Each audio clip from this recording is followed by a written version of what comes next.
wabarakatuh. Perkenalkan, nama saya Sifanu Fadila, dosen tetap S1 Fakultas Agama Islam, Program Studi Bimbingan dan Konseling Pendidikan Islam Universitas Wilalodra Indramayu. Perkenankan, pada kesempatan kali ini saya akan memaparkan salah satu mata kuliah yang saya ampu, yaitu Teori dan Pendekatan Konseling dengan kode BIS 01212. Mata kuliah ini adalah mata kuliah wajib yang harus diikuti oleh mahasiswa semester 2 dengan bobot 2 SKS. Mata kuliah ini akan membahas secara konseptual tentang teori-teori dan pendekatan yang dapat digunakan dalam penyelenggaraan konseling, seperti beberapa pendekatan dan teori yang tergolong populer dalam dunia konseling dan psikologi. Teori dan pendekatan yang akan dikaji ialah psikoanalisa, Adlerian, behavioristik, REBT, CBT, Threat and Factor, Existential Humanistic, Client Center, Gestalt, Realita, Analisis Transaksional, Konseling Singkat Berfokus Solusi, dan Konseling Multibudaya. Pembelajaran dilaksanakan dengan metode yang menekankan pada keterlibatan aktif mahasiswa atau active learning selama 14 kali pertemuan. Melalui penerapan pembelajaran ini diharapkan dapat membantu meningkatkan daya nalar dan penguasaan materi, teori, dan pendekatan konseling, serta membangun sikap belajar mandiri mahasiswa, sehingga secara kreatif dapat mengembangkan kompetensinya. Keberhasilan mahasiswa ditetapkan berdasarkan asesmen atau hasil ujian tengah semester pada pertemuan ke-8 dan ujian akhir semester pada pertemuan ke-16. Adapun capaian lulusan prodi yang dibebankan pada mata kuliah ini meliputi CPL 1, S5, CPL 2, KU12, CPL 3, KK1, dan CPL 4, P4 yang tertuang dalam RPS dan telah divalidasi oleh Ketua Prodi. Capaian pembelajaran mata kuliah atau CPMK pada mata kuliah teori dan pendekatan konseling, yaitu CPMK 1, mampu menunjukkan sikap toleransi dan empati dalam menghadapi perbedaan pandangan, agama, dan budaya melalui studi kasus atau diskusi. CPMK 2 mampu menerapkan prinsip penghargaan terhadap pendapat atau temuan orisinal orang lain dalam karya akademik, misalnya kutipan, referensi, dan kolaborasi.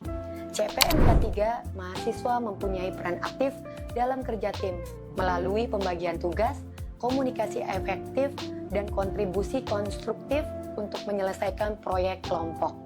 CPMK 4, mahasiswa menggunakan orisinil atau produk inovatif terhadap masalah nyata dalam bidang keilmuan atau dunia kerja dengan memanfaatkan pendekatan kreatif.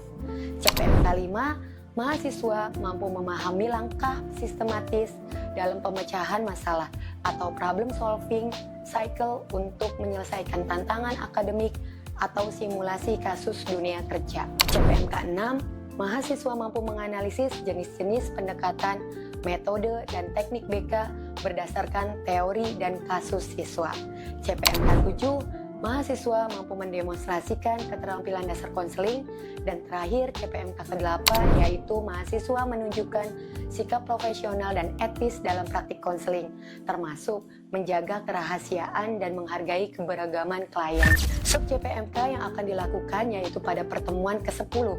Dengan sub CPMK yaitu mahasiswa dapat menerapkan teori konseling client center untuk menganalisis permasalahan konseling dan merancang program konseling. Kriteria dalam teknik penilaian berupa pretest dan posttest, penguasaan konsep, praktik unjuk kerja, observasi sikap mahasiswa terhadap perkuliahan. Metode pembelajaran yaitu menggunakan pendekatan problem-based learning, strategi dengan pemberian kasus, kegiatan role play, dan berdiskusi. Materi yang akan disampaikan didukung oleh beberapa media pembelajaran berupa tampilan video kasus dari YouTube, kuis interaktif dari puzzle. Case study dalam mata kuliah teori dan pendekatan konseling yang pertama yaitu aktivitas partisipasif dengan persentase 5%. Yang kedua, praktik unjuk kerja dengan persentase 65%. Yang ketiga, tes dengan persentase 30% dengan bobot total evaluasi sebesar 100%. Demikian deskripsi rencana pembelajaran semester pada mata kuliah teori dan pendekatan konseling untuk mahasiswa pada program studi bimbingan dan konseling pendidikan Islam Universitas Wilalodra Indramayu. Berikutnya merupakan cuplikan video proses pembelajaran yang dilakukan pada mata kuliah teori dan pendekatan konseling secara sinkronus tatap muka di ruang kelas. Selamat menyaksikan. Assalamualaikum. Waalaikumsalam. Oke, selamat pagi teman-teman semua. Pagi. Masih semangat ya? Masih. Jangan loyo kalau bisa. Nah, oke teman-teman, apa kabar sebelumnya? Ada yang sakit? Ada yang sakit hati? Siapa yang sakit hati? Oh, Bayu sakit hati. Oh, ini luka lama berarti. Gak apa-apa. Walaupun sakit hati, tapi tetap semangat ya, Bayu ya? Oke, tetap semangat teman-teman. Mudah-mudahan walaupun sakit juga, tetap semangat. Kalian juga nggak sakit, tetap semangat. Oke? Oke, teman-teman sebelumnya saya presensi dulu ya. Silakan teman-teman bisa isi barcode-nya. Oke, sudah semua? Oke, terima kasih teman-teman. Kita lanjut ya. Nah, pada pertemuan kali ini teman-teman, kita mengulas terkait tentang teori dan pendekatan konseling. Ada yang masih ingat nggak teori dan pendekatan konseling yang minggu kemarin? Yang pernah kita bahas? Oke, Sinta, apa Sin? Minggu kemarin itu membahas tentang humanistik eksistensial yang dikembangkan oleh Viktor Emil Frank, yang menjelaskan bahwa seseorang memiliki pilihan dalam setiap situasi. Bahkan dalam keadaan yang mengerikan sekalipun, seseorang bisa mempertahankan kebebasan spiritual dan kebebasan berpikirnya. Nah, betul teman-teman. Pada teori pendekatan dan konseling eksistensial humanistik menekankan dua. Yang pertama aspek spiritual, kemudian menyeimbangkan juga aspek dari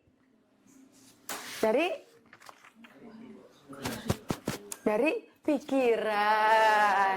Jadi ada spiritual dan pikiran. Ngeblank ya? Kita memasuki teori dan pendekatan konseling client center.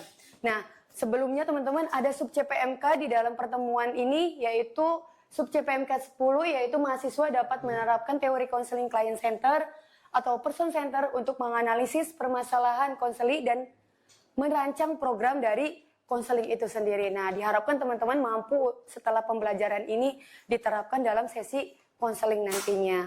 Oke, saya mau nanya ke teman-teman semua sebelum masuk ke teori. Di sini ada nggak teman-teman yang merasa bahwa dirinya tidak didengar? Saya. Boleh cungkan tangan siapa dari kalian semua? Aku, Ibu. Nah, oke. Aku, Ibu. Nah, banyak ya ternyata kayak gitu kan. Nah, apa sih yang kalian butuhkan atau kalian rasakan ketika kalian tidak didengar? Ada yang mau berpendapat? Aku. Oke, gimana Natasha? Aku boleh cerita sedikit tidak, Bu? Boleh dong, banyak juga silahkan. Iya. Jadi begini, Bu. Akhir-akhir ini saya merasa kurang nyaman di kelas, Bu. Karena saya rasa saya sedang tidak didengar dengan teman-teman saya. Jadi kalau saya sedang berdiskusi atau kumpul-kumpul dengan teman-teman, saya tidak didengarkan, Bu. Entah itu pendapat saya maupun saya ketika saya bercerita. Nah, dengan itu jadi saya merasa sedih, kecewa juga, Bu. Karena setiap saya berpendapat, teman-teman saya lebih mengabaikan saya. Bahkan teman-teman selalu memotong pembicaraan saya. Nah, dengan itu juga saya jadi merasa apakah saya lebih baik diam saja untuk memendam pendapat saya. Tapi dengan saya begitu juga, Bu, ketika saya kumpul dengan teman-teman saya menjadi canggung. Saya jadi kurang nyaman di dekat teman-teman saya. Padahal, Bu, yang saya butuhkan itu, saya hanya ingin teman-teman saya itu mendengarkan saya ketika saya berbicara, ketika saya berpendapat. Seperti itu, Bu, tanpa teman-teman saya itu menghakimi saya.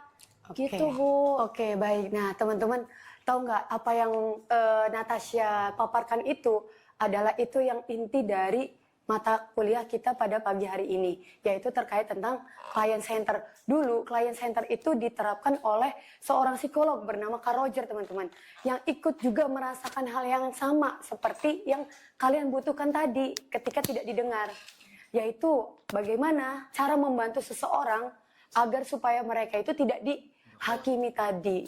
Nah, rata-rata memang untuk kita didengar itu sulit, dan yang rasa sulit itu menjadi objek dari Carl Rogers atau teori client center ini sebagai pijakan dalam teorinya. Seperti itu.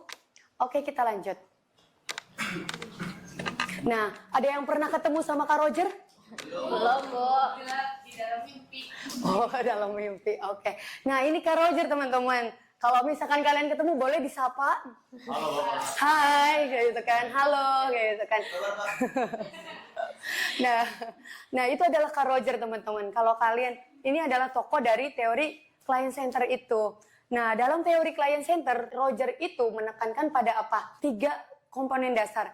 Yang pertama adalah empati, yang kedua adalah penerimaan tanpa syarat, dan yang ketiga adalah keselarasan dalam konseling. Nah, teori ini itu berpusat pada diri klien, teman-teman. Nah, Rogers melihat manusia sebagai pribadi yang memiliki potensi yang harus digali dan juga memiliki kecenderungan dasar dalam mengaktualisasikan dirinya itu. Nah, kemudian lanjut.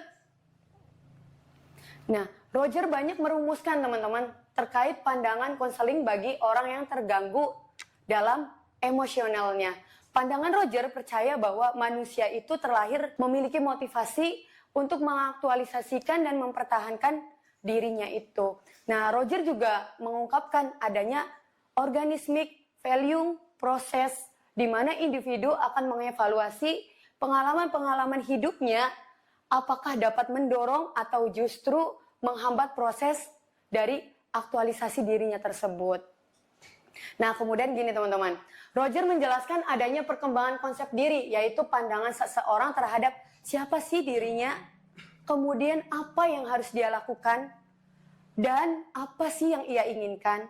Nah, konsep diri itu terbagi menjadi 2 bagian. Yang pertama ada real, dan yang kedua ada yang namanya ideal. Real itu saya gambarkan bahwasanya kondisi individu saat ini. Dan ideal adalah kondisi individu yang diharapkan. Nah, saya ilustrasikan seperti ini, teman-teman. Contoh, di saat real atau kondisi individu saat ini adalah gambar orang sukses. Tapi idealnya seseorang atau lingkungan itu mengharapkan apa sih idealnya? Oh, orang sukses itu harus mereka yang punya mobil. Idealnya, oh, orang sukses itu harus dia memiliki rumah yang gede. Oh, rumah bertingkat baru dia dikatakan kaya.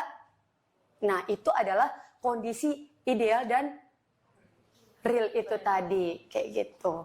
Nah, yang menjadi masalah dalam hal ini adalah ketika individu itu hidup di lingkungan yang tidak mampu memberinya kesempatan untuk mengalami personal growth atau self-actualization.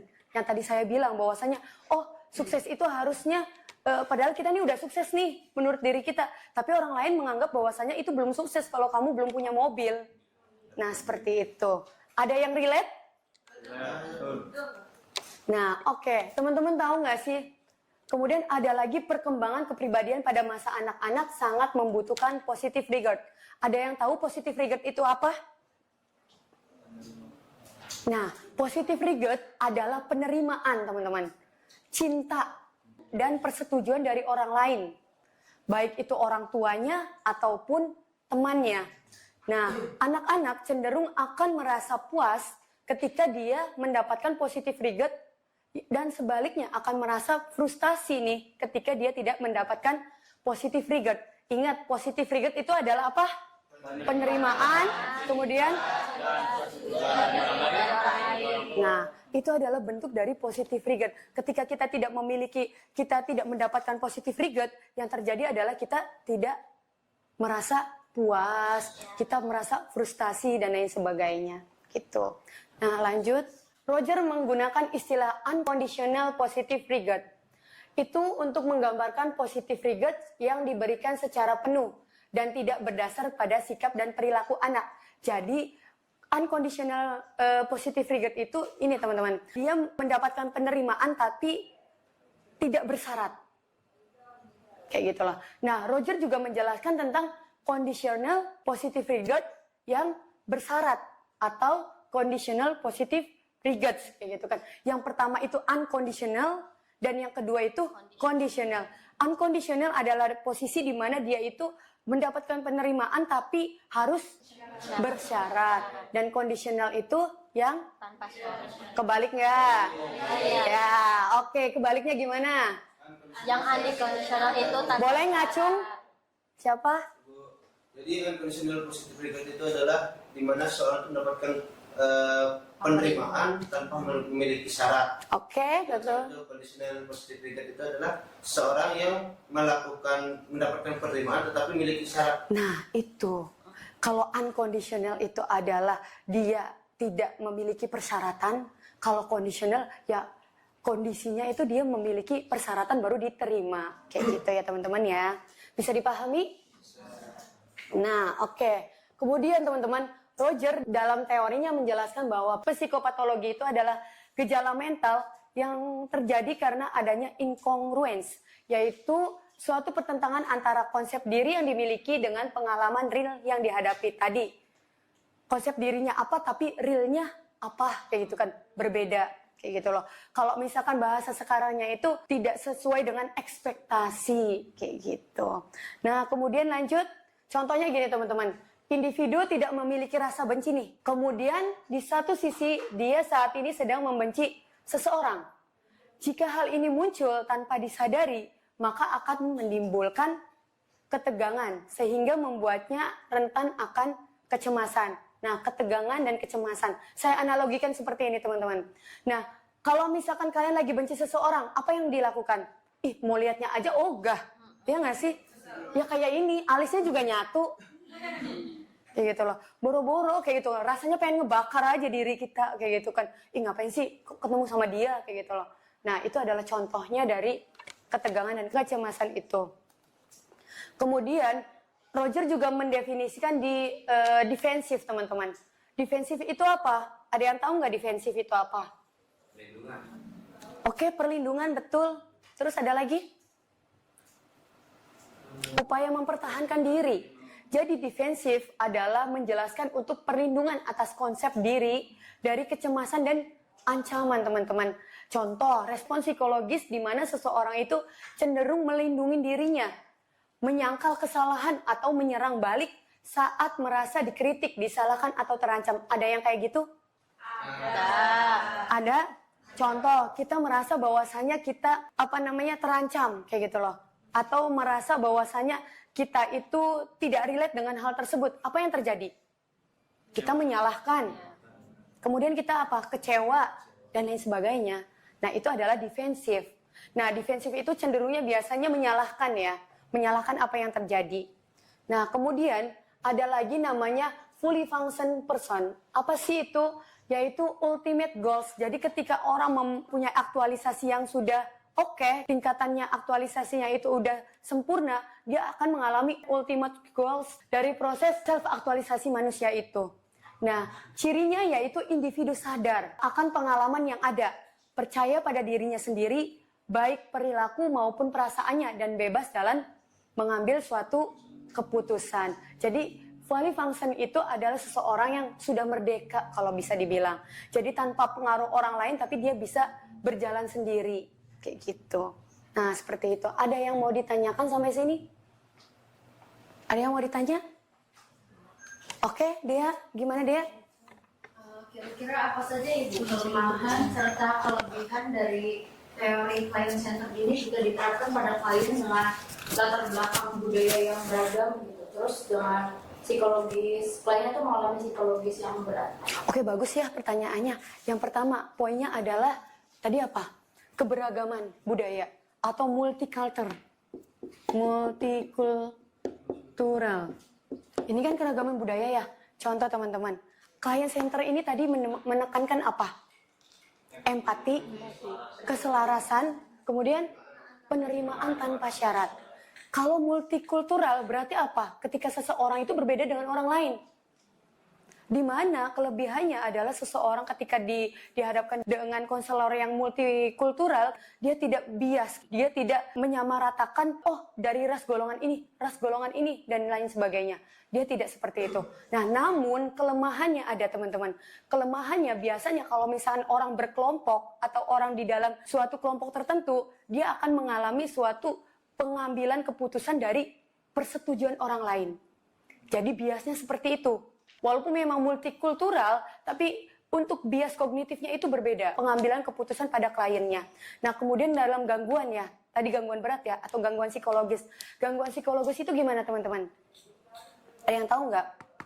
Misalnya, kelebihannya ya, kelebihan dari teori client center itu ketika dihadapkan dengan gangguan psikologis kayak gitu kan. Nah, jadi seorang psikolognya itu atau seorang konselor itu akan menjadi tempat atau wadah tanpa apa? Tanpa menghakimi. Contoh dia datang ke saya dengan sesi konseling client center. Ya saya tidak bisa menjustifikasi bahwasanya, oh kamu narkoba ya, kamu ngapain datang ke saya? Tidak seperti itu. Jadi gangguan psikologis beratnya itu diterima sama konselor tersebut dengan rasa empati itu dan penerimaan tanpa syarat itu. Kayak gitu. Nah, untuk kelemahannya itu adalah gangguan psikologi berat itu dia harus mengutamakan dari keputusan klien. Keputusan klien itu kan berarti bias kognitif. Jadi ketika orang gangguan berat, apa yang terjadi teman-teman? Boro-boro dia berpikir rasional nggak sih? Nah, untuk memutuskan dia mau ngapain aja dia nggak tahu. Nah, itu kelemahan dari teori client center itu. Sampai sini? Bahkan ada yang mau nambahin? Gak ada? Oke, cukup. Ada lagi nggak yang mau bertanya? Aku Ibu. Oke, Tiara. Gimana Tiara? Hawari apa Tiara nih? Tiara, Ibu. Oke, gimana Tiara? Ibu, aku mau nanya, apa yang dimaksud dengan unconditional positive regard dan gimana cara penerapannya? Oke, bagus ya. Tadi kita udah bahas, saya juga menanyakan sama Hawari, apa sih maksud dari unconditional positive regards? Apa itu? Ada yang tahu nggak? Boleh Hawari? Unconditional positive regard itu adalah penerimaan tanpa ada syaratnya. Nah, tidak ada kondisi apapun yang mensyaratkan dia untuk diterima. Jadi bebas, kamu mau dalam keadaan terburuk sekalipun, kamu akan diterima dari teori client center itu. Kayak gitu lah. Terus apa lagi tadi? Cara penerapannya gimana? Cara penerapannya gimana teman-teman? Ada yang tahu nggak? Contoh, klien datang ke konselor, kemudian dia nanya nih, Bu, saya tuh gini. Kamu nggak usah kaget. Biasanya kan kalau misalkan dia tidak mengontrol ekspresinya, dia akan kaget. Oh, kok kamu narkoba? Saya takut. Oh, kamu HIV? Aku takut. Nah, orang yang memiliki teori pendekatan client center ini, dia tidak memiliki hal seperti itu. Jadi dia tidak akan terkejut dengan cerita-cerita dari klien itu untuk menghargai tanpa syarat. Intinya tanpa syarat ya, kayak gitu. Oke, ada lagi? Dava? Aman? Oke. Ada lagi? Cukup? Oke, cukup ya, cukup paham ya terkait tentang client center ya. Oke, selanjutnya teman-teman, saya punya salah satu tayangan video. Nanti teman-teman bisa satu kelompok berisi 5 orang. Nanti teman-teman berkelompok, kemudian nanti kerjakan di LKM yang sudah saya berikan ya. Sudah punya semua kan LKM-nya? Sudah. Oke, baik, bagus. Nanti kalian berkelompok, kemudian nanti kalian diskusikan. Oke, nanti salah satu dari kalian maju untuk perwakilan. Oke? Oke, bisa dilaksanakan sekarang. Laba-laba yang ada yang menuai jaring. Nah, Tapi, kenapa teman-teman selalu menjauhiku? oke, kita ilustrasikan bukan laba-laba ya teman-teman ya. Dia adalah Ana, seorang siswa. Ana ini, dia memiliki potensi lebih teman-teman. Tapi dia merasa bahwasanya dia tidak diterima dalam lingkungannya. Kemudian, jika saat itu Ana memutuskan untuk menemui guru BK, kalian seorang guru BK nih, menemui kalian, coba analisis langkah apa sih yang harus dilakukan sebagai konselor dengan pendekatan client center, dengan menerapkan empati, penerimaan tanpa syarat, dan keselarasan. Boleh nanti di lembar kedua, kalian bisa isi di situ. Ya udah, ya di sini boleh isi. Boleh nama kelompok dicantumin di sini, kemudian taruh di sini. Oke, ada yang mau ditanyain? Cukup kayak Oke, boleh nanti isi di sini ya. Ya, gimana? Ada kesulitan nggak? Oh iya, ini tanggal pekerjaan boleh diisi? Boleh. Oke, kalau udah perwakilan dari tiap kelompok satu orang untuk menyatakan apa sih yang sudah kalian kerjakan. Boleh nanti nggak usah maju ke depan, tapi maju di kelompoknya aja satu-satu. Oke, kelompok satu udah siap belum? Apa kelompok 2 dulu? Boleh kelompok 1 dulu, Bu. Oke, siap. Kelompok 1 dulu boleh. Oke, kelompok 1 boleh empatinya gimana? Jadi kan empati itu adalah di mana kita itu merasakan apa yang dirasakan klien, teman-teman. Jadi ketika kita melakukan konselor, kita tuh seakan-akan membuat klien itu merasa nyaman. Contohnya, katanya itu sebagai seorang konselor nih, saya sebagai seorang konselor, saya mendengar kamu itu merasa bahwa kamu sedang dijauhi oleh teman-temanmu. Boleh ceritakan lebih jelas apa yang kamu rasakan. Seperti itu, teman-teman. Itu cara Empati. Oke, betul. Bahwasanya itu empati ya. Empati itu apa sih? Empati itu ya kita merasakan apa yang dirasakan oleh klien tersebut. Oke, kelompok 2 atau kelompok 3 dulu? Dua boleh? Perwakilan dari kelompok 2 siapa? Nisa. Boleh Nisa gimana Nis? Contoh kalimat penerimaan tanpa syarat yaitu ketika misalkan ada seorang konseli, dia itu mendaftar ke sebuah perusahaan tapi dia itu gagal merasa sedih, lalu dia menangis. Nah, kita sebagai konselor itu bisa memberi afirmasi seperti kalimat wajar kalau kamu merasa sedih karena ditolak oleh perusahaan itu. Itu merupakan salah satu contoh kalimat penerimaan tanpa syarat. Oke, betul ya. Penerimaan tanpa syarat itu ya kita bukan menjustifikasi tapi kita menyelaraskan itu tadi. Oke, kemudian yang ketiga tentang keselarasan. Gimana tuh? Jadi di keselarasan ini kalimatnya ya saya juga pernah merasakan demikian. Ini memang sulit. Nah, dan kamu tidak perlu takut saat berbicara karena saya di sini untuk memahami kamu. Oke, bagus ya teman-teman ya. Berarti kalian paham terkait tentang teori dan pendekatan konseling dari 3 bagian ini. Dan ini adalah teori utama dari client center. Yang ditekankan tuh itu, empati, penerimaan tanpa syarat, juga keselarasan. Nah, apa yang kalian butuhkan saat tidak didengar, nah itulah yang dibutuhkan dari client center itu. Oke? Oke, teman-teman? Oke, paham? Oke, sekarang ada refleksi untuk kalian. Boleh teman-teman nyekin barcode-nya? Dijawab semua. Boleh salah satu dari kalian bisa maju ke depan untuk menjawab hal tersebut. Yang apa yang kita pelajari hari ini.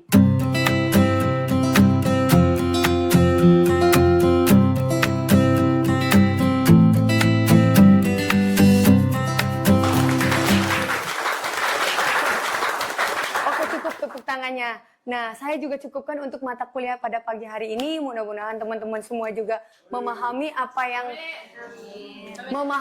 yang sudah kita bahas pada kesempatan kali ini. Oke, terima kasih teman-teman. Sehat-sehat. Ketemu lagi dengan saya nanti di minggu depan terkait tentang teori dan pendekatan konseling lagi. Saya cukupkan. Assalamualaikum warahmatullahi wabarakatuh. Waalaikumsalam warahmatullahi wabarakatuh. Sekian video rekaman proses pembelajaran untuk mata kuliah teori dan pendekatan konseling pada program studi bimbingan dan konseling pendidikan Islam Universitas Pilalodra. Video ini digunakan sebagai salah satu syarat penyusunan dokumen pernyataan diri dosen dalam unjuk kerja Tridharma Perguruan Tinggi atau PDD UKT-PT sertifikasi dosen pada gelombang 1 tahun 2026. Semoga video ini menjadi pertimbangan yang baik bagi proses penilaian sertifikasi dosen. Akhir kata saya ucapkan terima kasih. Wassalamualaikum warahmatullahi wabarakatuh.